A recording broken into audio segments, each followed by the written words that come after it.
ഇറാനിൽ പ്രക്ഷോഭകർക്ക് പിന്തുണയുമായി ഉടൻ രംഗത്ത് വരുമെന്ന പ്രഖ്യാപനം സൃഷ്ടിച്ച യുദ്ധഭീതിക്കിടെ നിലപാട് മയപ്പെടുത്തി US പ്രസിഡന്റ് ഡൊണാൾഡ് ട്രംപ് അർദ്ധരാത്രി നടത്തിയ പ്രതികരണത്തിലാണ് പ്രക്ഷോഭകരെ കൊന്നൊടുക്കുന്നതും തൂക്കിലേറ്റുന്നതും ഇറാൻ നിർത്തിവെച്ചതായി വിവരം ലഭിച്ചുവെന്ന് ട്രംപ് വെളിപ്പെടുത്തിയത്. സർക്കാർ വിരുദ്ധ പ്രക്ഷോഭകരെ തൂക്കിലേറ്റുന്നത് നിർത്തിവെച്ച കാര്യം താൻ ഉറപ്പുവരുത്തുമെന്നും ട്രംപ് പ്രതികരിച്ചു. സർക്കാർ സ്ഥാപനങ്ങൾ കയ്യേറണമെന്നും US സഹായം ആസന്നമാണെന്നും നേരത്തെ ട്രംപ് പ്രക്ഷോഭകർക്ക് ഉറപ്പ് നൽകിയിരുന്നു. ആക്രമിച്ചാൽ US സൈനിക കേന്ദ്രങ്ങൾക്ക് നേരെ ശക്തമായി തിരിച്ചടിക്കുമെന്ന് ഇറാനും മുന്നറിയിപ്പ് നൽകി. ഇതോടെ സംഘർഷം കനത്തു. തങ്ങളുടെ മണ്ണിലെ സൈനിക കേന്ദ്രങ്ങൾ ഉപയോഗിച്ച് ഇറാനെ ആക്രമിക്കാൻ പാടില്ലെന്ന ഗൾഫ് രാജ്യങ്ങളുടെ നിലപാട് തിരക്കിട്ട സൈനിക നടപടിയിൽ നിന്ന് മാറി ചിന്തിക്കാൻ അമേരിക്കയെ പ്രേരിപ്പിച്ചതായും റിപ്പോർട്ടുകളുണ്ട്. എന്നാൽ സംഘർഷ സാഹചര്യം തുടരുന്നതിനിടെ പശ്ചിമേഷ്യയിലെ സുപ്രധാന US വ്യോമതാവളങ്ങളിൽ നിന്ന് സൈനികരെ പിൻവലിച്ചു.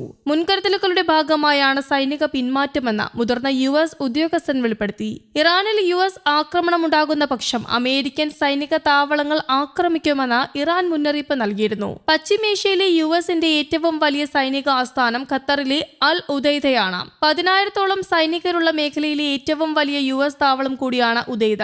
കഴിഞ്ഞ വർഷം ഇറാൻ ആക്രമണത്തിന് മുൻപും ഇവിടെ നിന്ന് സൈനികരെ വൻതോതിൽ മാറ്റിയിരുന്നു. മിക്ക വിദേശ വിമാന കമ്പനികളും ഇറാനിലേക്കും തിരിച്ചുമുള്ള സർവീസുകളും നിർത്തി. പൗരന്മാരോട് ഉടൻ ഇറാൻ വിടാൻ ഇന്ത്യ ഉൾപ്പെടെ നിരവധി രാജ്യങ്ങൾ നിർദ്ദേശിച്ചു. ഏത് സാഹചര്യവും നേരിടാൻ സൈന്യത്തിന് ഇസ്രായേൽ നിർദ്ദേശവും നൽകി.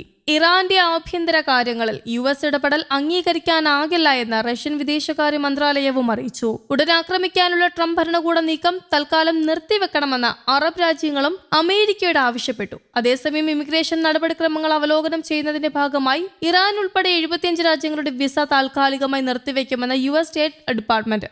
ജനുവരി 21 മുതൽ ഇത് പ്രാബല്യത്തിൽ വരുമെന്നും US സ്റ്റേറ്റ് ഡിപ്പാർട്ട്മെന്റ് അറിയിച്ചു. ഇറാനു പുറമെ Iraq, Russia, Afghanistan, Brazil, Egypt, Nigeria, Somalia, Thailand, Yemen എന്നീ രാജ്യങ്ങളും വിസ നിഷേധിച്ച രാജ്യങ്ങളിൽ ഉൾപ്പെടുന്നുണ്ടെന്ന് US സ്റ്റേറ്റ് ഡിപ്പാർട്ട്മെന്റിന്റെ മെമ്മോ ഉദ്ധരിച്ചുകൊണ്ട് ഫോക്സ് ന്യൂസ് റിപ്പോർട്ട് ചെയ്തു. നിലവിലുള്ള നിയമവ്യവസ്ഥകൾ പ്രകാരം വിസ അപേക്ഷകൾ നിരസിക്കാൻ US എംബസികൾക്ക് നിർദ്ദേശം നൽകുന്നുണ്ടെന്നും റിപ്പോർട്ടിൽ പറയുന്നുണ്ട്. എന്നാൽ മെമ്മോയെക്കുറിച്ച് സ്റ്റേറ്റ് ഡിപ്പാർട്ട്മെന്റ് ഉദ്യോഗസ്ഥർ പ്രതികരിച്ചിട്ടില്ല എന്നും സസ്പെൻഷന്റെ കാലാവധി വ്യക്തമാക്കിയിട്ടുമില്ല. കുടിയേറ്റ നിയന്ത്രണത്തിന്റെ ഭാഗമായാണ് ഈ നീക്കം എന്നാണ് റിപ്പോർട്ടുകൾ. നിലവിലുള്ള ഇമിഗ്രേഷൻ നിയമപ്രകാരമുള്ള പരിശോധനാ നടപടിക്രമങ്ങൾ വകുപ്പ് നടത്തിവരികയാണ്. നിയമപരമായ അധികാരം അനുസരിച്ച് വിസ നിഷേധിക്കാൻ കോൺസുലർ ഉദ്യോഗസ്ഥർക്ക് നിർദ്ദേശവും നൽകിയിട്ടുണ്ട്. കുടിയേറ്റ നയത്തിൽ വ്യാപകമായ മാറ്റങ്ങൾ വരുത്തുന്നതിന്റെ പശ്ചാത്തലത്തിലും പൊതുനിയമങ്ങളുടെ സൂക്ഷ്മ പരിശോധനയെ തുടർന്നുമാണ് ഈ നീക്കമെന്നും റിപ്പോർട്ടുകളുണ്ട്. വിസ താൽക്കാലികമായി നിർത്തിവെക്കുന്നത് US സന്ദർശിക്കാനോ ജോലി ചെയ്യാനോ ആഗ്രഹിക്കുന്ന വിദേശ പൗരന്മാരെ വലിയ തോതിൽ ബാധിക്കുമെന്നും അന്താരാഷ്ട്ര മാധ്യമങ്ങൾ റിപ്പോർട്ട് ചെയ്തു.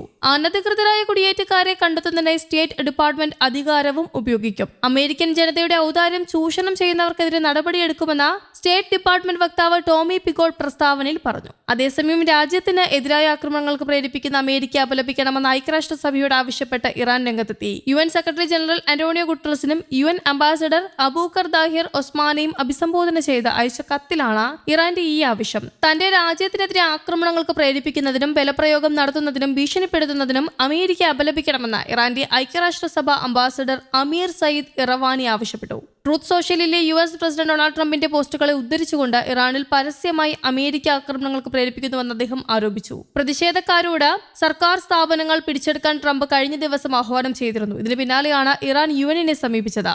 രാജ്യത്തെ അസ്ഥിരപ്പെടുത്താനാണ് അമേരിക്കയുടെ ശ്രമമെന്നും അപലപിക്കണമെന്നും ഇറാൻ പറഞ്ഞു. രാഷ്ട്രീയ അസ്ഥിരതയെ വ്യക്തമായി പ്രോത്സാഹിപ്പിക്കുകയും ആക്രമണങ്ങൾക്കായി പ്രേരിപ്പിക്കുകയും ചെയ്യുന്നു. ഇസ്ലാമിക് റിപ്പബ്ലിക് ഓഫ് ഇറാന്റെ പരമാധികാരം, പ്രാദേശിക സമഗ്രത, ദേശീയ സുരക്ഷ എന്നിവയ്ക്ക് ഇത് ഭീഷണിയാകുന്നു എന്നും UN അയച്ച കത്തിൽ വ്യക്തമാക്കുന്നുണ്ട്. News desk, Kerala Kaumudi.